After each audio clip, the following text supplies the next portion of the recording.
자, 오늘은 35회에 이어서 이제 34회.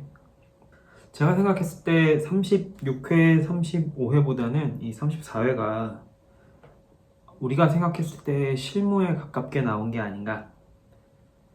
문제가 어렵고 쉽고를 떠나서 정말 그 물건을 평가해서 가격을 내는 것에 그 시험에 방향이 맞춰져 있는 그런 회차라고 생각을 하고요. 1번부터 한번 차례대로 볼게요. 자, 1번은 문제는 현황 부동산하고 최유 이용 상정 부동산을 감정평가를 의뢰받았는데 아래에 대해서 답하시오. 자, 물음일에서는 공시지가기준법, 원가법. 이제 복합부동산인 경우에는 7조 개별평가 원칙이죠. 이렇게 준 거고, 그 다음에 다른 방식으로 이제 비교 방식의 거래사례 비교법, 그 다음에 수익 방식의 수익환원법인데 직접 환원법으로 하라고 했죠. 그 다음에 이렇게 했으니까 이제 뭐 해야 돼요? 시상가액 조정해야 되죠. 그래서 최종 평가액 결정하는 거. 이렇게가 사실은 예전 같았으면은 글쎄 이걸 사실은 물음 1에 그냥 쓰라고 해도 이 정도는 써줘야 되는 건데 아주 친절히 배점을 나눠놨죠. 그런 다음에 이제 여기까지가 이제 현황이죠, 현황. 요거는 이제 최유 이용은 할인현금 흐름 분석법 DCF, 여기 DCN. 수익 방식을 두 가지 다 물어보고 있는 거죠. 그런 여기는 배점이 큰 걸로 봐서 우리는 이제 뭘 딱 캐치해야 돼요. 현금 흐름표를 그릴 가능성이 높다는 거. 이렇게 해가지고 얘하고 얘가 나왔으니까 뭘 할 수 있어요. 최유 이용이 나왔으니까 이제 미달하는 부분의 가치를 구하시오. 미달하겠지. 지금 건보증가 있는 그런 거가 아니라면 미달할 수밖에 없겠죠. 항상 미달한다고 볼 수는 없겠지만 이렇게 해서 이제 문제 바로 들어가 볼게요. 그래서 시장 가치, 그 다음에 기준 시점 주고, 본건은 일반 상업지역, 광대로변에 있네요. 그 다음에 주요 환경은 업무지대, 그 다음에 소각, 세장형 평지 이런 건 이따가 개별 요인할 때 중요한 거고, 이제 800제곱미터 있고 2700짜리 3급수 사용 승인이 꽤 됐으니까 당연히 이래서 아마 최유 이용이 미달한다고 보겠죠. 그래서 여기 이런 거 나오면 저는 바로 이제 38년 이런 거는 체크하고 넘어간다. 최유 이용으로 들어가면 토지야 당연히 변화가 없겠죠. 그런데 여기 연면적이 확실히 층도 그렇고, 그다음에 1급수로 늘었네요. 높아졌네요. 1급수로 높아졌네요. 그래서 9,600으로 높아지고, 자 이제 1번 물음 1번부터 보는 거겠죠. 그다음에 우리 표준지 공시지가 기준법에서 표준지 공시지가 비교 표준지 고를 때는 용의지주 용도 지역 잘못된 것부터 제끼고 나면, 그 다음에 1번, 7번은 노선 상가지대다. 아까 우리 업무지대였잖아요. 업무지대. 이미 나온 게 하나밖에 없네요. 배제 사유는 써주시는 거 좋겠고, 이런 거는 미미하다. 이러면은 또 얘기가 달라지는데, 이렇게 30%쯤 있다 그러면은 보정할 방법이 마땅치가 않다. 있다 하더라도 사실 이렇게 더 적절한 게 있으면은 이거는 배제인 거예요. 그 다음에 그 밖의 요인치를 준 거겠죠? 그 밖의 요인치 계산하게끔. 여기 보면은 결쳐 있는데 여기 아예 딱 줬죠. 미미하게. 이럴 경우에는 이건 배제 사유가 된다고 보기는 어렵죠. 그러면 이제 다른 걸로 제껴야 되는데, 아까 본건이 800이었단 말이죠. 이용상, 이거 먼저 용의지주에서 이용 상황도 사실은 용도 지역도 다 비슷하고 같고, 이용 상황도 사실은 상업용, 업무용은 교차해서 쓸 수 있거든요. 그러니까 이것도 좀 배제하기 어렵고, 지리적 근접성 나오지 않았어. 주위 환경도 별로 안 나왔어. 근데 여기 주위 환경을 볼 때요, 저는 도로 조건을 좀 봐요. 만약에 본건이 아까 광대로였잖아요. 근데 중로변이라고 하면 토지의 가격대가 달라질 가능성이 높거든요. 여기만 해도 이제 광대로변하고 중로변하고는 앞자리가 다르잖아요. 그러니까 이 중로변을 일단 제끼시고, 그 다음에 또 그런 게 있어요. 광평수 토지. 얘는 가치 형성이 다르다고 봐야 돼요. 뭐 이제 실무기준에서는 감가 요인을 고려해 평가라고 했지만, 최근에는 이제 증가 요인도 충분히 있으니까 어찌 되었건 좀 가치 형성이 다르다. 요 두 개도 제끼고, 그럼 요거 남겠네요. 그리고 이제 거래 사례, 우리 일괄 거래 사례 비교법이겠죠. 여기서 이제 보면은 여기도 중로변이네요. 노선 상가에 위치한데, 그럼 요거는 일단 제껴야겠죠. 주위 환경이 다르니까 제끼고. 2번은 일반 상업지역 업무용, 크기도 비슷하네요. 광대로변에 있고, 요거는 일단 한번 두고 봐야겠네. 상급수고 업무지대고 대상 건물하고 유사하고, 모든 면에서 뭐 괜찮죠. 이러면은 일단 두고. 3번도 일반 상업지역 업무용, 그 다음에 광대로변에 있고 업무지대. 그런데 그 거래 가격에 건부감가가 포함되어 있는 사례다. 사실은 뭐 얘가 포함됐는지 뭐 말하기 나름이겠지만, 문제에서 이렇게 줘버렸다는 거는 얘는 배제하라는 뜻이겠죠. 사정이 개입돼 있으니까. 요것도 그럼 배제. 요 중로변이네. 그 노선상가. 요거 배제.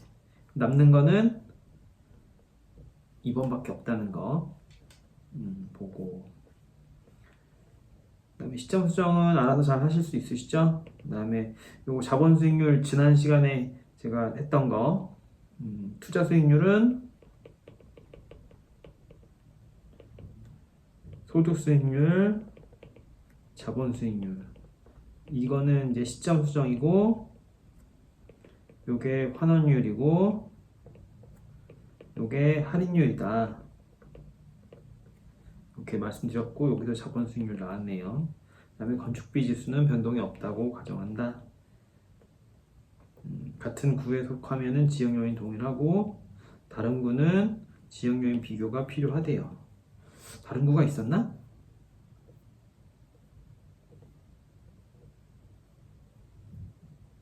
이 두 개가 다른 구였네요.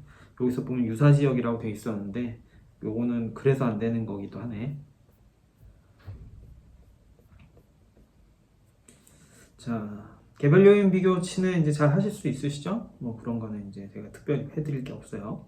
그 다음에 일괄거래 사례 비교법에서는 이제 외관계인데, 여기서는 이렇게 세 가지로 나눠서 줬네요. 근데 우린 2번 쓰기로 했죠. 1.04, 1.00, 1.00이니까 1.04가 나오겠네. 그 다음에 토지 건물 일괄 개별 요인은 상승식으로 계산하되, 상승식과 또 하나 총화식, 이거 아시죠? 상승식은 다 곱하기, 총화식은 그 분류 안에서는 더하기를 한다는 거죠. 더하기에서 넘어가면 얘들끼리 이제 곱하기 한다는 거. 이거는 이제 총화식, 상승식 이렇게 된다는 거. 자, 우리 물음 1번에서 건물 가격 구해야 되니까요. 지금 업무 시설이고 3급수였죠? 그러니까 이거는 현황에 쓰이는 거예요. 근데 그 최유효 이용일 때는 철골철근이었는데 1급수였으니까 이게 최유효 이용이 되는 거고요. 요거는 체크해두고, 부대 설비 고정 단가는 포함되어 있다. 잔가율은 0이다. 그냥 평소에 하던 대로 하라는 얘기죠. 만년간가하고, 최유용 건물의 건축비는 표준 단가를 적용함.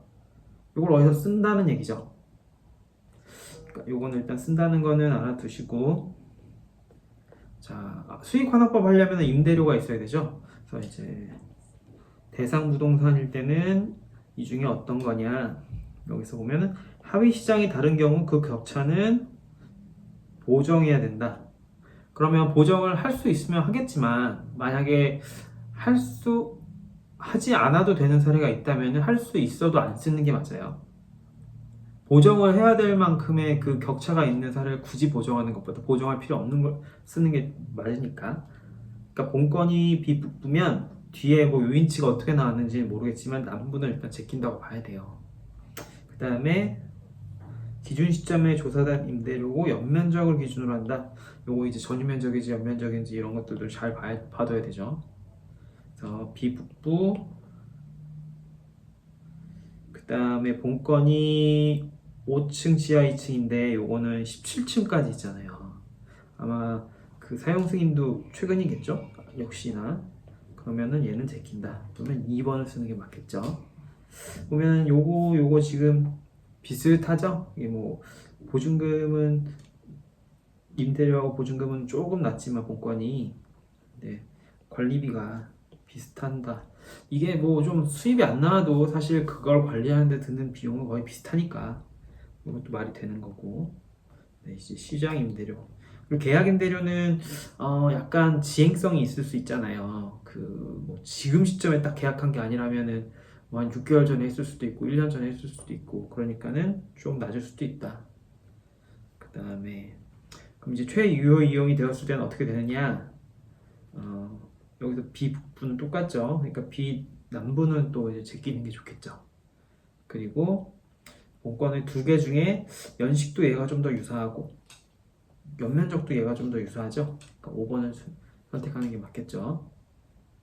여기서도 이제 하위 시장이 다른 경우는 10을 기준으로 보정해야 된다고 되어 있는데 글쎄 이거는 뭐 미리 말씀드리자면 보정할 수 없다고 나오거든요.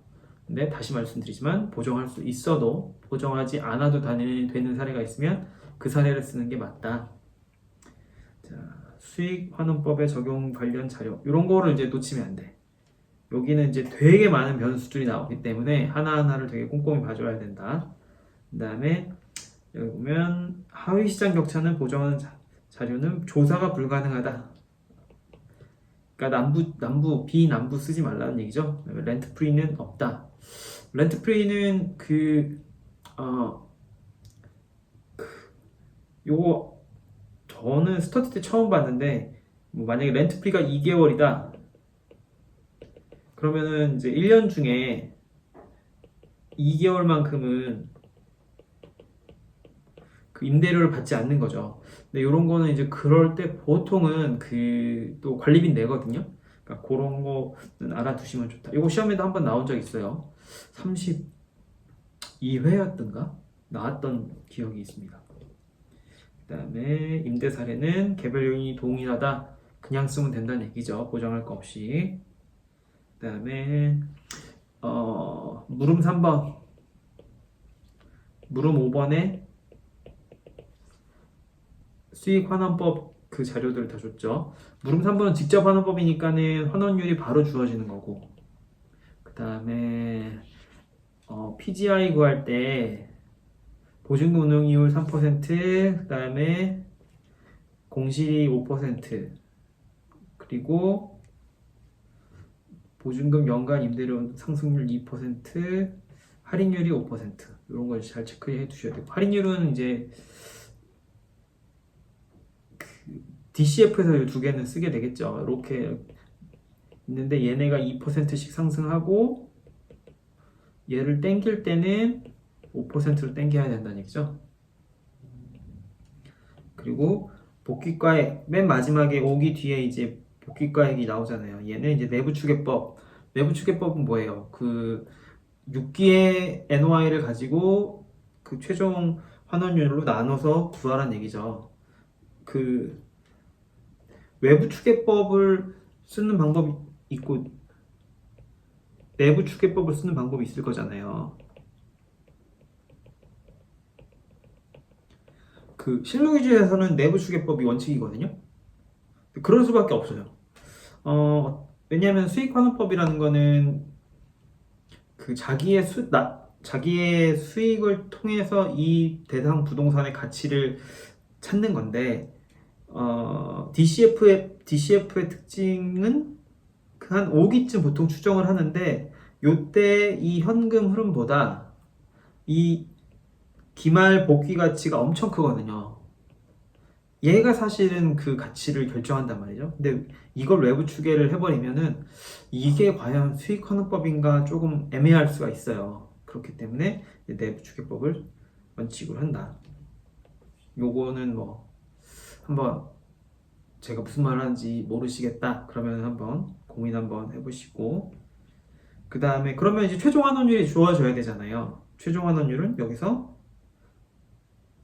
할인율에서 5%포인트를 0.5%포인트를 공제하라고 했으니까 이것도 4.5%로 얘랑 같아지겠네요. 이거 알아두시고, 그 다음에 역시나 5년 보유하고 6년 차에 매도한다. 요거 제가 지난번에 말씀드렸죠. 이런 거 나오면 저는 요거 그대로 쓴다고. 근데 여기서는 현재 가치 할 때 할인율이 5%라고 했으니까 이걸 쓰게 되겠네요.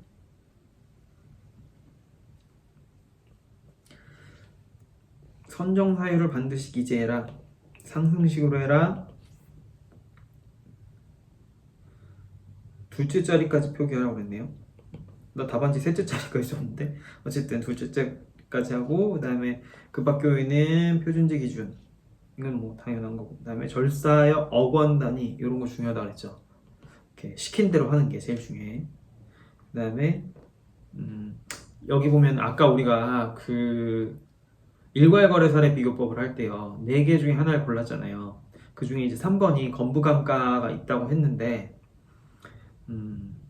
2번도 최유 이용의 미달 가능성이 높겠죠. 80 몇 년씩이었으니까. 이럴 경우 총 거래 가격은 토지 면적을 기준으로 거래된다. 예를 들면은 뭐 1500짜리 건물이 800짜리에 앉아 있다 이러면은 이건 보통 이제 나누기 800 해가지고 하는 경우가 잘 없잖아요. 보통은 이제 1500을 나누잖아요. 근데 여기서는 이렇게 나누라는 거죠. 왜냐하면은 이걸 또 미리 말해버리면 웃기지만 최유효 이용일 때의 토지 가치만 못할 가능성이 커요. 최유효 이용이 미달되면 그러면은 그 토지만 산다고 했을 때는 이런 식으로 계산할 거 아니에요. 그러니까 이런 식으로 하고 그거를 또 그러면은 이거를 또 하나의 고민이 또 생기죠. 그러면은 얘의 시점 수정은 뭘로 해야 되나? 뭐 미리 제 답부터 말씀을 드리자면 저는 지변율로 했다는 거. 제가 이 시험을 봤거든요. 제가 이 시험에서 이제 합격을 한 건데 그때도 딱 저는 이게 지변율로 하라는 소리인가 보다라고 생각해서 지변율로 하긴 했었어요. 그 다음에 현금 흐름표 그리라고 그랬고, 시상가액 조정은 4대 3대 3. 아예 퍼센테이지까지 줬기 때문에 이분들이라는 건 여기 출제위원들은 올해에는 아주 그 채점을 쉽게 하겠다는 그런 의지인 것 같아요. 그래서 뭐 이제 물음도 6개로 쪼갰잖아요. 그래서 5점, 5점, 5점, 5점, 15점, 5점. 거기서 이제 그 중에 이 시상가액 조정을 아예 4대 3대 3을 줘버렸으니까 너무 뭐랄까 채점에 다양한 답이 나오는 걸 최대한 줄이는 방향으로 갔다는 거, 그런 것 같아요. 답안을 한번 볼게요. 자, 평가 개요. 평가 개요는 이제 대상 부동산과 최유 이용의 분석의 건으로, 대상 부동산에 관해서는 감칙 7조 개별평가 개별평가를 원칙으로 다른 방식에 속하는 합리성 검토를 거쳐 12조에 따라 시상가 조정을 통해서 평가한다. 이거를 뭐 써야 되느냐 라고 한다면 이번 시험은 제가 봤을 때 시간이 모자랐을 수 있거든요. 뭐 3번, 4번이 그렇게 죄송합니다. 3번은 어려웠어. 근데 그렇게 시간이 많이 걸리는 건 아니었지만 2번이 엄청 시간이 걸리는 문제였기 때문에 정 시간이 없다 그러면은 안 쓰겠지만 느낌에라기보다 1번이라면 애지간하면 써주고 넘어가는 게 좋겠다. 그 다음에 최유 이용 분석은 27조에 하는 자문이라고 생각을 해서 이렇게 해줬고요. 시장 가치하고 기준 시점은 5조 9조. 여기 제가 다시 한번 말씀드리지만 이제 선택. 나라면 쓴다.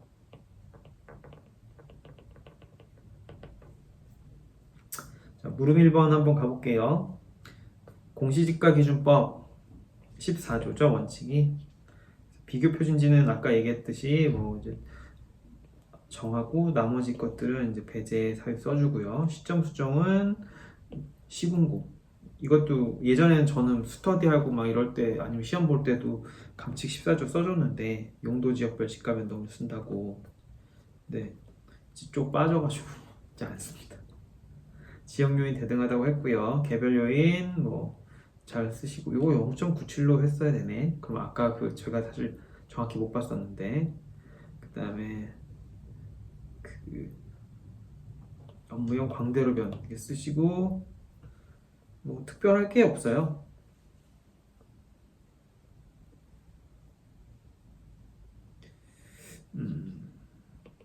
38년 됐으니까 만년금가 해가지고 이렇게 해서 2,700 해서 개별평가액 내면은 여기서 이제 그 절사라고 했죠. 절사.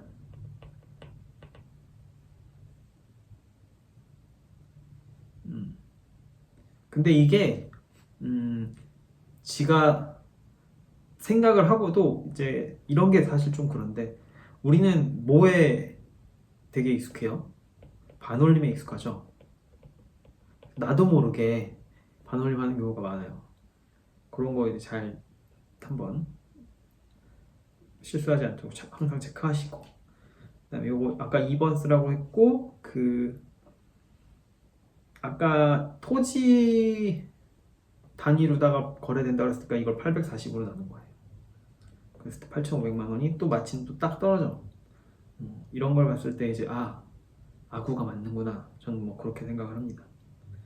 그래서 요거를 이제 지가 변동률로 했고요. 개별 요인 비교 여기서 두 자리 썼네. 저도 뭐 그런가 봐요. 그다음에 사시 가치 시험이었으면 이렇게 썼을 텐데 답안지 쓸 때 여기다 이렇게 작게 쓰는 거를 힘들더라고. 그래서 안 쓴다. 나도 그럼 곱할 때 그 토지로 곱해야겠죠? 800에서 715억 빼고 답안지를 이렇게 밑에 빠졌네. 그 다음에 수익환원법 임대 사례 두 번째 거가 27만 원이라고 그랬죠? 그 다음에 27,000원 12,000원은 12달 얘는 3% 하면은 단위면 적당히 임대료가 나오고 그거를 연면적으로 곱해서 구한다. 그 다음에 5% 공실률 하고 5위는 요 12,000원에 12달에 요것도 보면은 공실률을 하는 사람이 있고 안 하는 사람이 있거든요. 저는 하는데 만약에 안 했다. 저는 상관이 없는 것 같아요. 이거는 만약에 지금 당장 실무사에 나간다고 하더라도 하는 사람도 있고 안 하는 사람도 있을 것 같거든요. 그러니까 큰 문제가 아니다. 그 다음에 연면적 곱해주고 그 다음에 직접 환원법을 쓸 때는 이게 70%를 그랬거든요. 요거 그 DCF 쓸 때는 60%였을 거예요 아마. 그거 참고하셔서 5위를 이렇게 또 빼주면 이게 나온다. 그랬을 때 이거를 직접 환원하면은 이렇게 되고 절사라고 그랬는데 지금 반원님 했죠 제가. 그러니까 저도 이런 실수를 한다는 거. 그러니까 이런 거 하지 않도록 조심하시고 시상가액은 이렇게 돼 있으면 이거 조정하면 끝이거든요. 근데 이렇게 만약에 두 줄만 쓰면 이게 5점이나 있는데 그러니까 이런 게 이제 배점액에 대한 감인데요. 너무 적잖아. 이거는 사실 뭐 썼다고 보기도 애매하죠. 위에서 갖고 왔지. 그럴 때는 이제 이런 것들 하나씩은 써주는 게 다른 배점이 뭐가 있는지는 모르지만 여기서는 이렇게 해주는 게 낳겠구나 이런 것들에 대한 감이 좀 있으셔야 된다. 각 방식 여기서 이제 개별 평가는 이제 법상에 규정된 원칙이죠. 그러니까 원칙적인 평가 방법으로 개별 부동산의 합리적 자산 가격을 산정하는 것이 그 장점이지만 거래 관행이 괴리된다. 단점이 있고 거래 사례 비교법은 시장 관행에 부합되죠. 여기 거래 관행이 여기 괴리되지만 여기 부합하죠. 근데 이제 적정한 사례가 부족할 경우에는 비준이 어렵다는 또 문제가 있고 수익 환원법은 가치라는 거는 미래 효익의 현재 가치 합이니까요. 그 가치의 본질에 부합하지만 이 수익 환원법은 근데 이제 환원율 예측도 그냥 추정인 거고 그 다음에 미래 소득도 당연히 추정인 거고 기말복귀 가치가 제일 큰 추정이죠. 5년 뒤에 내가 얼마에 팔릴지도 알아야 된다는 얘기니까 이렇게 추정에 의존하는 그 부분이 있고 그래서 문건은 최유 이용이 미달한다고 보여지면 이 경우 임대료 등의 하락으로 수익가액이 낮게 평가될 수 있다. 이거 뭐 다 아는데 답 다 내놓고서는 이런 말 한마디 하는 거 별거 아니겠지만 이런 내용을 이렇게 배점을 봐가면서 해줘야 된다는 거 잊지 마시고 자 이게 사실은 여기까지가 20점이었죠 20점 이건 되게 일반적이었고 3방식을 20점에 냈다는 것 자체는 그렇게 어렵다는 문제는 아니거든요 그 계산이 복잡하진 않다는 뜻인 거고 빨리빨리 하라는 얘기인데 여기 이게 15점이잖아요 그럼 왜 그런지 한번 볼게요 우리 아까 구했던 5번에서 30만원대로 이렇게 해가지고 똑같은 방식으로 하죠 그리고 기말복귀 가치를 저는 먼저 구했어요 현금 테이블을 그리려면 기말복귀 가치도 알아야 되니까 기말복귀 가치는 요거가 1기라면 2, 3, 4, 5, 6기 때 요거를 이제 환원하죠 환원 그러니까는 이게 1기면 0이구나 1.02 둘, 셋, 넷, 5번 5승 해주면은 그거를 이제 최종 환원율로 나눠주고 거기에 이제 제 매도 가치 전 이 매도 가치 빼먹는 경우가 많았었거든요 여러분도 만약에 그 내가 이걸 항상 빼먹더라 라고 하면은 그거는 반드시 그 마음속에 그 문제가 나오는 순간 이제 마음속에 그거부터 생각을 해야 돼요 아 여기서 나 또 그 매도 가치 빼먹으면 안 되지 이런 식으로 그렇게 해서 기말복귀 가치 나왔고 현금 흐름표를 그리면 저는 이거 보통 100만 단위로 하거든요 그러니까 1000원 단위로 했더니 이게 너무 긴 거예요 여기 공이 한 3개씩 더 붙는다고 해보세요 너무 길잖아 그래서 저는 이제 100만 단위로 보통 많이 하고요 요거 그 계산기 쓰시는 법 아시죠? 그래서 요거 하나 주고 이거 다 어떻게 계산해요? 시퀀스로 이제 돌리고 그 다음에 매도가액은 요거까지 이제 나왔으니까 이걸 두 개 합쳐서 5기에다가 현금 이거 넣고 제가 무슨 얘기하는지 제가 지금 무슨 얘기하는지 잘 모르겠다 그러면은 계산기를 좀 더 열심히 하셔야 될 필요가 있다 현가계수는 아까 5% 적용한다고 했고 이걸 얘랑 곱한 거죠 그래서 요게 나오는 거죠 요거 두 개 합한 거를 곱해서 요게 나오는 거고 그래서 얘네들을 다 더하면 저는 요런 거 많이 썼었거든요 그러니까 요걸 일일이 숫자에서 다 쓰면 너무 시간이 오래 걸리니까 그렇게 해서 이렇게 되면은 938원 여기서도 반원님 했네 좀 엉망진창이죠 저도 최유 이용의 그 부동산의 가치가 나왔어요 그러면 최유효 이용에 미달하는 가치를 구하라고 그랬죠 최유효 이용이란 객관적으로와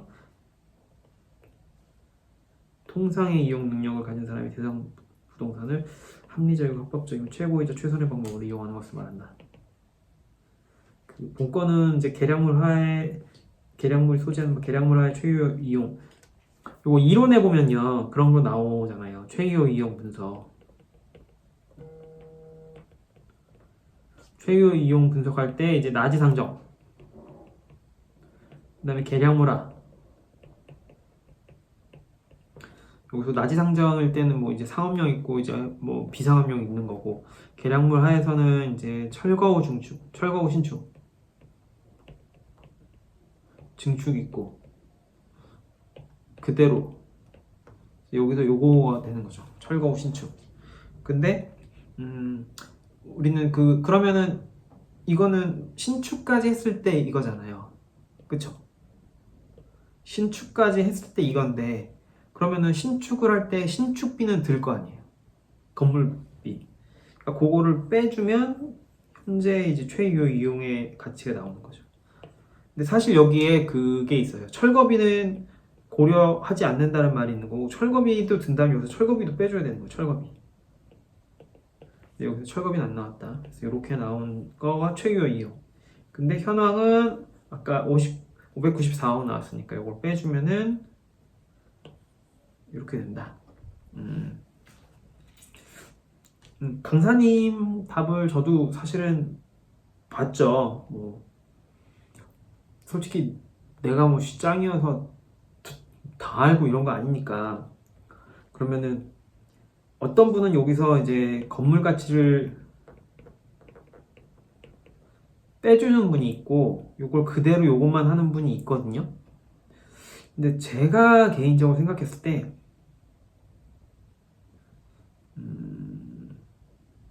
건물 가치를 빼면은 좀 곤란하다.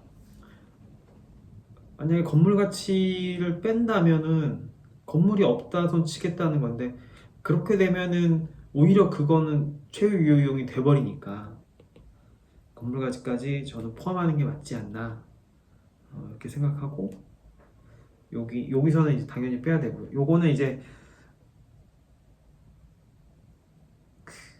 그런 거 있잖아요. 실무 기준에서 최유효 이용을 전제로 평가하되 최유효 이용으로 전환에 필요한 것을 고려해서 평가해야 된다는 그런 말 있잖아요. 어떻게 보면 얘는 전환 비용인 거죠. 그러니까 요거는 이제 빼고 여기서 이제 현재를 빼서 이 미달하는 가치를 구한다. 여기까지 하면은 1번 끝.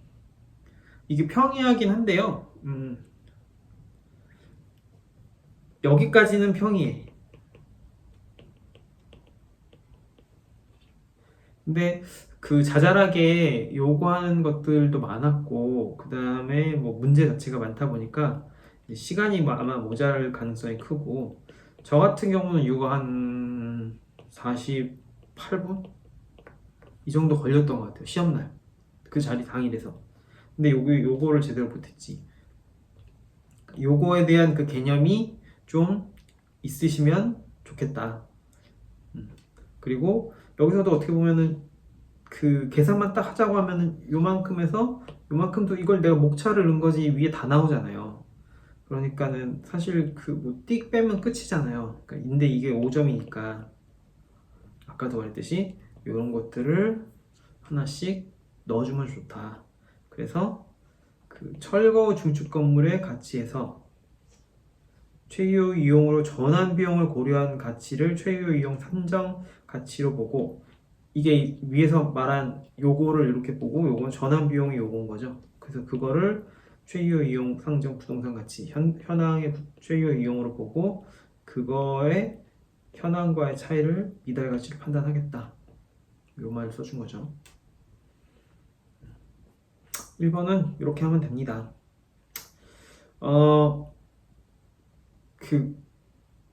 제 거를 뭐 많이 보시진 않는데, 만약에 궁금한 거 있으시면은 댓글 달아주시면 제가 성심성의껏 올려드리도록 하겠습니다.